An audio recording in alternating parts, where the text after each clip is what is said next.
everyone, welcome to my channel. It's me Simran Sani and welcome to the MCQ Marathon series of class 10 SST. आज हम करेंगे federalism के MCQ question. यहाँ मैं आपको stand alone, reason assertion and case based सारे type के questions कराने वाली हूँ. Will be doing 50 to 60 question. English का सिलेबस पढ़ना है, MCQ क्वेश्चन देखने हैं तो प्लेलिस्ट गिवन है डिस्क्रिप्शन बॉक्स में, जहाँ पे आपको टर्म 1 का फुल सिलेबस भी मिलेगा और MCQ क्वेश्चन भी मिलेंगे. So you can go and check out the description box. तो अब स्टार्ट करते हैं अपने क्वेश्चन. पहला क्वेश्चन है एक रीजन एजर्शन क्वेश्चन और एजर्शन गिवन है हमारे को constitution of Belgium was to reduce the power of the central government. This is the assertion and reason हमें गिवन है to give the powers to the regional governments. Okay, now let's see the options. Option a तब होगा जब assertion और reason दोनों true होंगे and reason is the correct explanation of assertion और reason assertion का करेक्ट एक्सप्लेनेशन होगा. Option B तब होगा जब रीजन एंड एजर्शन दोनों ट्रू है बट रीजन करेक्ट एक्सप्लेनेशन नहीं है हमारे एजर्शन का.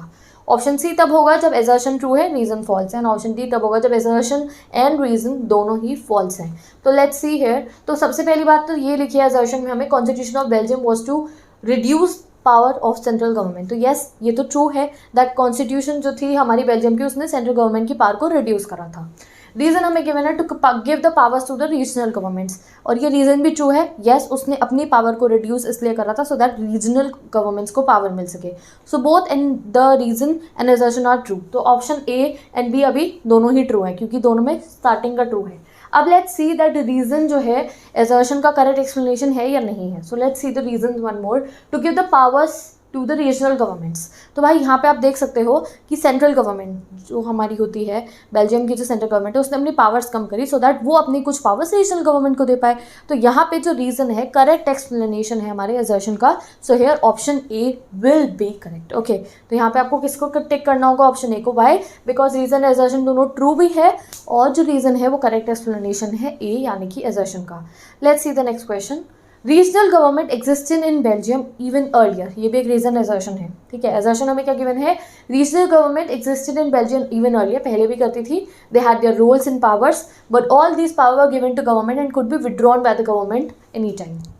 तो यहाँ पे हमें गिवन है दैट पहले भी बेल्जियम में पहले भी रीजनल गवर्नमेंट्स में कुछ पावर थी बट वो पावर उस समय पे सेंट्रल गवर्नमेंट किसी भी समय विड्रॉ यानी कि वापस ले सकती थी. ये एजर्शन गिवन है. अब रीजन हमें दिया है therefore the change took place in 1993 was that the regional governments were given constitutional power that no longer dependent on the central government. अब यहाँ हमें रीजन क्या गिवन है? therefore से स्टार्ट हुआ है ये रीजन हमें ये गिवन है इसलिए जो है हमारी एक चेंज हुआ 1993 के अंदर जिससे रीजनल गवर्नमेंट्स को पावर मिली और वो पावर जो थी अब सेंट्रल गवर्नमेंट विड्रॉ नहीं कर सकता था. तो यहाँ से आप देख के समझ गए हो रीजन भी ट्रू है और एजर्शन भी ट्रू है. 1993 में चेंज हुआ था और जो रीज़न है वो करेक्ट एक्सप्लेनेशन भी है ए का. वाई?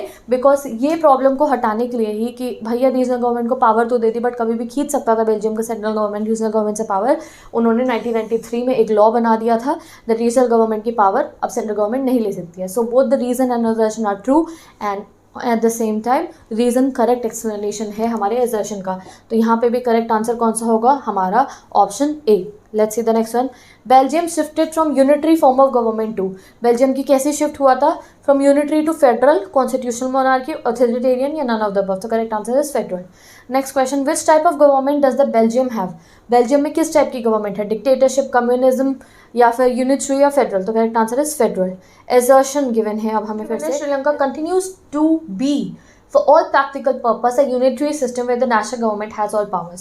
तो श्रीलंका एक यूनिटी गवर्नमेंट है जहाँ पे सारी पावर नेशनल गवर्नमेंट के पास होती है. एंड रीजन गिवन है because Tamil leaders did not want Sri Lanka to become federal system. And reason ये गिवन है बिकॉज जो तमिल के लीडर्स थे वो नहीं चाहते थे कि श्रीलंका एक फेडरल सिस्टम बने. तो भाई ये जो यहाँ पे एजर्शन गिवन है अब यहाँ पे आपको बताना है both reason assertion are true, both reason assertion are true या करेक्ट एक्सप्लेनेशन है यानी ऑप्शन सी या ऑप्शन डी. तो गाइज यहाँ पे करेक्ट ऑप्शन है option C. Reason is false but the assertion is true. Okay, so अब इसको बहुत ध्यान से देखते हैं. देखो आपको एजर्शन गिवन है continues to be a unitary system where national government has all the power. तो ये ट्रू है. श्रीलंका एक यूनिटरी सिस्टम है जहाँ पे सारी पावर नेशनल गवर्नमेंट के पास है. बट ये इसका जो रीज़न गिवन है ये ट्रू नहीं है. Tamil leaders wanted Sri Lanka to become the क्या फेडरल सिस्टम. जो तमिल लीडर्स थे वहाँ के श्रीलंका के वो चाहते थे फेडरल सिस्टम बने बट यहाँ का लिखा है डिड नॉट वांटेड. तो यहाँ पे रीज़न फॉल्स हो गया है. तो इसलिए यहाँ पे हमारा option C will be correct. That is assertion is true but the reason is false. Okay, तो ये आपको बहुत ध्यान से देख के अपने सॉल्व करनी है. Question number 6. In federalism power is divided between various constituent units and, किस में बटी होती है power? Central authority, states, both A and B, none of the above. तो correct answer is central authority. Constituent units और central authority में federalism में power divide हो जाती है। Usually a federation has dash level of government, अक्सर usually मतलब most of the time कितनी लेवल्स ऑफ गवर्नमेंट होती है हमारी फेडरेशन में? 2, 3, 1, मेनी। तो correct answer is 2। Next question, question number 8, फिर से असर्शन रीजन क्वेश्चन है। असर्शन गिवन है federations are contrasted with unitary government. Reason, because under the unitary government either there is only one level of government or the subunits are subordinate to the central government. Okay, तो बताओ आप यहाँ पे that assertion हमें क्या कहना है? Federalism is contrasted with unitary government. Federations जो है federalism is different from unitary government. तो असर्शन तो ट्रू है, फेडरलिज्म और यूनिटरी फॉर्म ऑफ गवर्नमेंट अलग होती है, तो ए इज ट्रू। अब रीजन देखते हैं, because under the unitary system either there is one level government और the sub units are subordinate to the central government. और इन्होंने क्यों कहा है? अपोजिट क्यों है? अब मैं कह रही हूँ कि ये बॉय है ये गर्ल है, दे बोथ आर डिफरेंट, तो तुम कहोगे हाँ ये डिफरेंट है because he is a boy and he is a girl. तो यहाँ पे हमें ये गिवन है that federations are contrasted with unitary government. Federalism unitary government से डिफरेंट है, और रीज़न क्या गिवन है? इसलिए डिफरेंट है क्योंकि यूनिटरी सिस्टम में या तो सिर्फ एक लेवल गवर्नमेंट होती है या फिर जो सब यूनिट्स होती हैं वो सेंट्रल गवर्नमेंट के सबऑर्डिनेट यानी कि उसके बिलो काम करती है। तो रीज़न भी ट्रू है, असर्शन भी ट्रू है, and reason is the correct explanation of assertion here. तो करेक्ट आंसर यहाँ पे होगा हमारा A1। Okay, next question, in federal system the central government dash order the state to do something।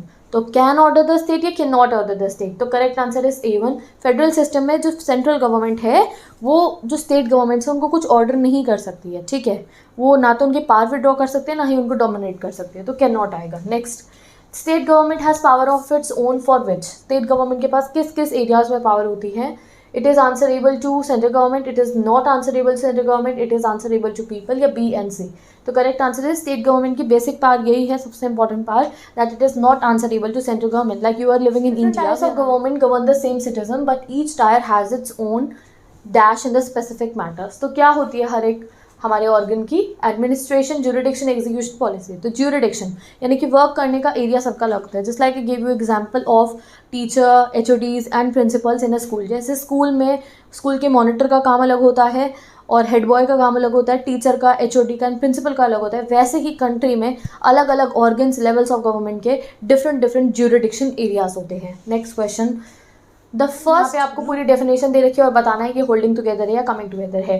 तो let's study. The first route involve independent states coming together. तो यहीं से समझ जाओ independent state coming together to form a bigger unit, ठीक है। तो bigger unit form करने के लिए तो yes you all are right. तो correct answer is B1 coming together. यहाँ आ ही रहा है कमिंग टुगेदर, जब इकट्ठी आती है to form a bigger state by pooling their sovereignty. तो correct answer is B1, that is coming together federation. Next question, when independent states come together on their own to form a bigger unit, so that by pooling sovereignty and retaining identity they can increase their security, this type of federation is called coming together। and इनमें से कौन सी countries जो है coming together federation practice करती हैं? Switzerland, Canada, USA, Britain, USA, Australia, Switzerland या Britain, Canada, USA। तो correct answer है C1, USA, Australia and Switzerland. Next question, which of the following countries is an example of coming together federation? इनमें से कौन सी कमिंग together है? India, Pakistan, Japan, USA। तो correct answer USA, United States of America. Next route is where a large country decide to divide its power between constituent states and national government, this is holding together federation. Next question, where a large country decide to divide its power between constituent units and national government, it is called holding together. Which countries practice this system? इनमें से कौन सी country practice करती है?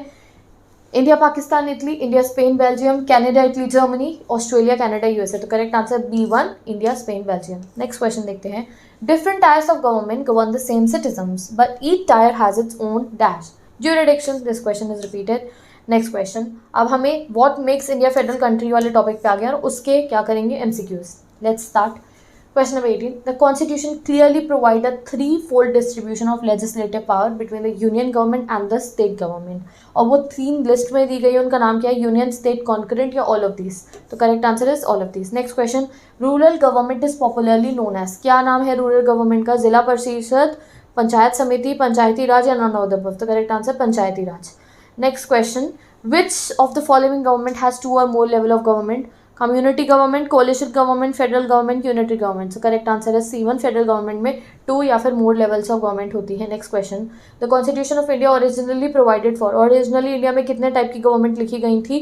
2 tyre, 3 tyre, single tyre, 4 tyre. तो correct answer 2 tyre, but हमने बाद में पंचायती सिस्टम को ऐड कर लिया था। Next, the third tier is known as panchayat. You all are right. चलो, when power is taken away from central and state government and given to the local government, it is called distribution, centralization, organization, decentralization। तो भाई जब थोड़ी थोड़ी power centre और state से लेके एक थर्ड लेवल को दे दी जाती है उसको डिसेंट्रलाइजेशन कहा जाता है। Next, the number of seats reserve for women in panchayat and municipalities is 1/4, 1/3, half, 1/5। तो correct answer is 1/3 seat is reserve. Next question, major step toward decentralization in India was taken in 1992, 1993, 1991, 1990। तो correct answer 1992। Next question, dash includes the subject of national importance such as defense, country, foreign affairs, banking and communication। You have to tell that कौन सी list है ये? Union, state, concurrent या all of this. तो correct answer है ये union list है, national importance है इसलिए यूनियन लिस्ट है ये। Next question, in the union list government contains subjects of state and local importance such as police, trade, commerce, agriculture. तो this is state list. Next question, which of the following subjects fall under the concurrent list? इनमें से कौन से concurrent में आती है? Defence, agriculture, marriage या currency.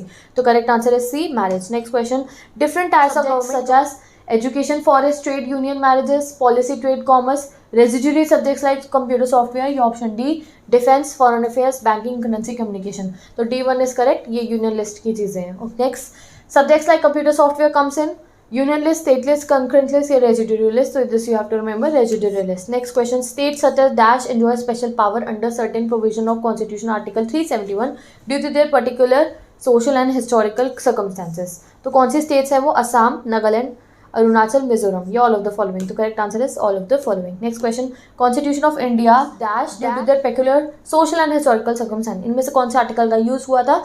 Historical circumstances and social circumstances को नजर में रखते हुए। Article 371, article 21, article 370, article 317। तो करेक्ट आंसर है article 371, special powers were given to certain states. Next question, हमारा नेक्स्ट टॉपिक जो शुरू है उसके बेस पे क्वेश्चन आएंगे ये। Give one feature of union territories. तो यूनियन टेरिटरीज के फीचर बताने आपको। They have power of a state, they enjoy independent power, the central government has special power in running these areas are way too small to become independent state but which can be merged with any existing state। तो answer है C1, ये central government जो है special powers होती है इनकी union territories में। Next question, besides Hindi there are other languages recognised as scheduled languages by the constitution. कौन सी है वो? ABCD 21, 23, 27, 24। तो करेक्ट आंसर 21 शेड्यूल्ड लैंग्वेजेस है हमारे पास except Hindi. Next, the creation of dash was the first and major test for democratic politics in our country. क्या हुई थी क्रिएट जब हमारा एक टेस्ट हुआ था हमारी डेमोक्रेसी का? State according to religion, state according to culture, linguistic state या स्टेट अकॉर्डिंग टू टोपोग्राफी। तो correct answer linguistic states. Next question, which states like Nagaland, Uttarakhand and Jharkhand was created। कौन से basis पे हुई थी? Language के, culture, ethnicity, religion, commerce and trade. तो correct answer based on the culture and ethnicity. Next question, Hindi is the mother tongue of only dash percentage of India? 60, 30, 40 या 50। तो correct answer 40% of Indians. Next, unlike Sri Lanka, the leaders of country adopted very cautious attitude in spreading the use of Hindi। According to the constitution, the use of English for official purpose was to stop and dash। कब हमारे यहाँ पे India में stop हो जाना था English का use? 1960 में, 1965 में, 1960 या 1906। तो करेक्ट आंसर 1965 में हो जाना चाहिए था, but then we adopted both. Okay, next question, assertion हमें गिवन है Indian politics change significantly after 1990। ये कह रहे हैं दैट इंडिया की पॉलिटिक्स में चेंज आया आफ्टर 1990। ठीक है, अब रीजन हमें गिवन है as this period saw the rise of regional political parties in many states of the country, this was also the beginning of the era of coalition government। तो reason हमें दिया है that assertion क्या किया है कि 1990 से इंडिया की पॉलिटिक्स में चेंज आया। तो एजर्शन ट्रू है, हाँ आया था चेंज। रीजन गिवन है दैट चेंज इसलिए आया बिकॉज नई नई पॉलिटिकल पार्टीज इमर्ज हो रही थी, कोलिशन गवर्नमेंट का जमाना आया। तो रीजन भी ट्रू है, एजर्शन भी ट्रू है, एंड यहाँ पे रीजन एजर्शन का करेक्ट एक्सप्लेनेशन है। तो यहाँ पे हमारा ऑप्शन ए ही होना चाहिए, and yes option A he correct है। तो देखो क्या हुआ था आफ्टर 1990s जो है कोलिशन गवर्नमेंट का बनना शुरू हुआ था। बहुत सारी पॉलिटिकल पार्टीज जो थी मिलकर जो थी सरकार बना रही थी, कोलिशन गठबंधन बन रहे थे। जैसे किसी भी एक सरकार को, किसी भी एक पार्टी को जब मेजॉरिटी नहीं मिलती है तो अलग अलग पार्टीज इकट्ठे आके सरकार बनाती है, उसको कोलिशन गवर्नमेंट कहते हैं। सो ये एजर्शन भी ट्रू है, रीजन भी true, and reason in the correct explanation of assertion. Why? Because change आया, कोलिशन गवर्नमेंट का जमाना आया, इसलिए यहाँ लिखा है इंडियन पॉलिटिक्स में आफ्टर 1990s चेंज आया था। तो option A is correct one. Next question, which period saw the rise of regional political parties in many states of country? Period after 1990s, 2000, 1980 या 1970। तो 1990s के बाद से चेंज आया था हमारी कंट्री में। डिसेंट्रलाइजेशन इन इंडिया अब हमारा डिसेंट्रलाइजेशन इन इंडिया जो टॉपिक है उसके क्वेश्चंस करेंगे। Rural government is popularly known as panchayati raj, zila parishad state government gram panchayat, तो panchayati raj. Next question, where are panchayat कहाँ पे फॉर्म होते हैं? Each village, group of villages in some states, both A and B and none. तो correct answer is C1, villages में भी होती है और ग्रुप ऑफ विलेजेस में भी होती है। Next, what is the third tier of government known as? Village panchayat, state government, local self government, Zila Parishad. तो correct answer local self government कहते हैं। Next question, which of the following was the panchayat the overall supervision of? Panchayat किसके supervision में काम करती है? Government, Gram Sabha, union government या states? तो करेक्ट आंसर ग्राम सभा की।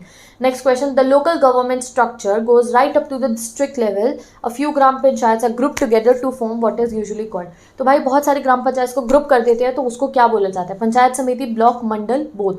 तो करेक्ट आंसर है C1। जब बहुत सारी पंचायत को अलग अलग जो गांव होते हैं उनकी पंचायत को हम मिक्स जोड़ देते हैं, उनको ग्रुप कर देते हैं तो उसको पंचायत समिति, ब्लॉक और मंडल बोला जाता है। Next, all the panchayat samitis mandal in the district together is called? अब जब सारी पंचायत समिति और मंडल्स और ब्लॉक्स को इकट्ठा कर देते हैं तो उसको क्या कहा जाता है? जिला परिषद, समिति, संघ या नन? तो करेक्ट आंसर जिला परिषद। अगर आपको अभी समझ में थोड़ा नहीं आ रहा है तो आप पहले चैप्टर पढ़ लो जाके मेरी वीडियो से, वहाँ मैंने बहुत डिटेल में पढ़ाया था what is Zila Parishad, what is the mandals, blocks. Okay, next question, where was the constitution to make the third tier of democracy more powerful and effective? और पावरफुल बनाने के लिए हमारे थर्ड टायर को हमारे कॉन्स्टिट्यूशन में चेंज कब आया था? 1990, 1992, 1989, 1993। तो करेक्ट आंसर 1992। Let's come to the question number 50। In local self government institution at least 1/3 of all the position are reserve for? 1/3 position किसके लिए रिजर्व है? वुमेन के लिए। You are right. Next question, who administrates the whole district? Whole district को कौन administrate करता है? Sarpanch, district magistrate और कलेक्टर, मेयर या PM? तो करेक्ट आंसर इज DM या फिर collector. Next question, now this is a reason assertion once again. Assertion given है, a major step toward decentralization was taken 1992 by amending the constitution.